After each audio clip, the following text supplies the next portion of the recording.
Let's talk about John Fetterman. John Fetterman of Pennsylvania. He's doing a really, really good job of communicating centrism, reasonable centrism. And I say that unironically and not as a joke.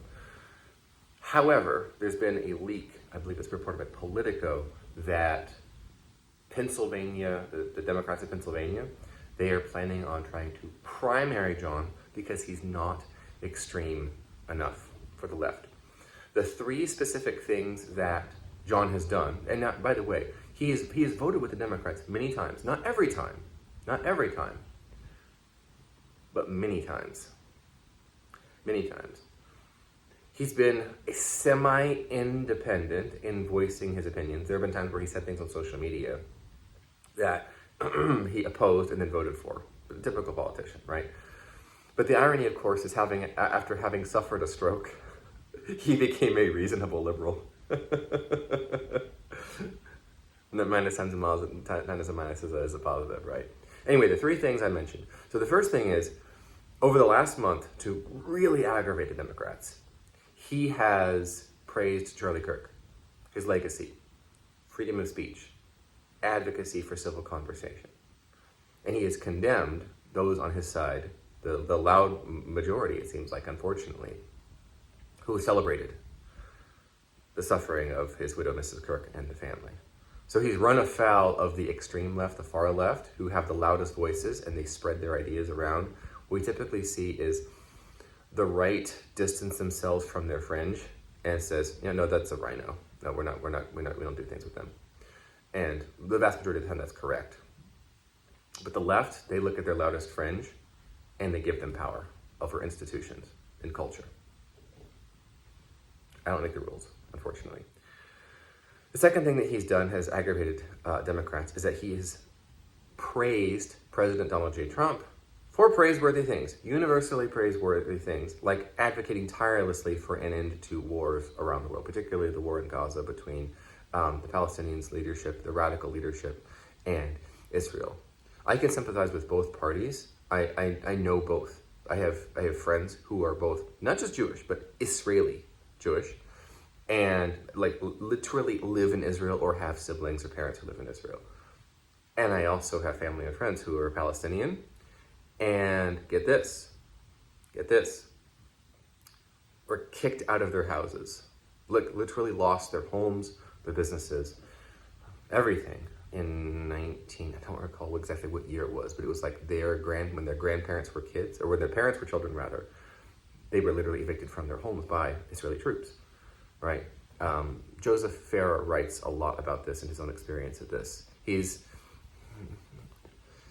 guess you could say he's a conservative, but besides the point, I believe he's a Palestinian Christian. So the Palestinian Christians have a very tough go of it. And if you want to learn almost like a nuanced perspective from Palestinians who don't in fact hate Jewish people at all, follow Eastern Christians on Instagram. Eastern Christians on Instagram. I think they're the sort of the third way of simply trying to exist peacefully and live peacefully in their ancestral homeland. And we're going to come back to John Fetterman, I promise. But the Eastern Christian, the Palestinian Christian's perspective is, this is where we have lived and worshipped for 2,000 years. And we're not going anywhere. But they do not exist to engage in the conflict, either way. I do not think it is reasonable to accuse Israel of a genocide, because if that is actually what would have been happening, what would we have been seeing? We would not be talking about Palestinians who still exist today. That's not a thing. It's a wartime scenario, and Donald Trump, being the president of peace, is saying, what can we do to bring that war to a close and have something like stability and a peaceful coexistence far away? A bit like in Northern Ireland during the Troubles. I believe they were called peace fences. These massive walls, massive unscalable walls that were built between the Catholic and the Protestant neighborhoods. Peace walls, I think they were called, or peace fences, something like that. And that might be the best thing that you can do, is make it very difficult to kill each other.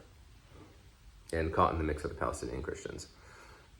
And I might be sounding like a reasonable centrist right now, because there are in fact reasonable opinions that not that they're in the center, is that there's an overlap where it's a Venn diagram. And I think sometimes John Fetterman's opinions end up over there, and it's a Venn diagram of things the right believes and things the left believes, and right in the middle is the reasonable centrism that both people agree with.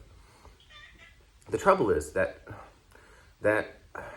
overlap has been shrinking of the Venn diagram, and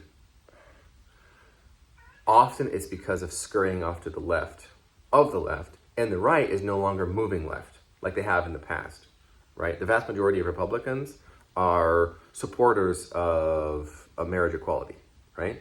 That did not used to be a thing. That used to be single digits. And in less than 20 years, maybe even less than 10 years in many cases, that number has exploded in support, right? The right has typically moved left. So what's happened is the right has stopped moving left and is becoming more so economically populist and nationalist, which is a good thing. It means we are a nation of people whom it is our job to protect and prosper as much as we can. That's almost a fatherly vision for the United States of America. I resonate with that. Not any of this conservative nonsense, which is just like, I want to be left alone and be a libertarian and smoke weed and own guns at the same time. Har, har, har. We live in a society, as some have said. If you want to be left alone, but the other team wants to destroy you, who wins? Am I talking about the Democrats versus the Republicans, or am I talking about Israel versus Palestine? Many such cases. The third thing that John Fetterman does regularly is he signals his opposition to other Democrats regularly. He disagrees with them openly, publicly, which is a no-no. You might have seen that graph that shows the opinions of the left versus the opinions of the right. And it's sort of a scatter plot, which shows the diversity of views. The diversity of the views of the left, it's homogenous belief systems. Only a few acceptable opinions are accepted. It's a very tiny Overton window. But on the right, you have country music stars and celebrities and athletes, and you have radical libertarians, don't tread on me. You have Texans. You have California hippies who don't eat anything that comes out of plastic. And all of those are right-wing things, right? You have Lana Del Rey, and you have her alligator catching backwoods swamp master of a husband. Okay, that is about as broad as you could get on the right. And you have a lot of disagreements on different things. You have devout practicing Jews, and you have devout practicing Latter-day Saints, and you even find a number of Muslims and Hindus. You find all manner of stuff on the right who agree with economic populism and nationalism. We are a nation of people. This is us. We have to take care of ourselves first. It's the old oxygen mask thing. The United States is the most powerful, most prosperous country to ever exist in the world. And there's a little bit of that noblesse oblige going on in there, okay? And don't feed the wildlife.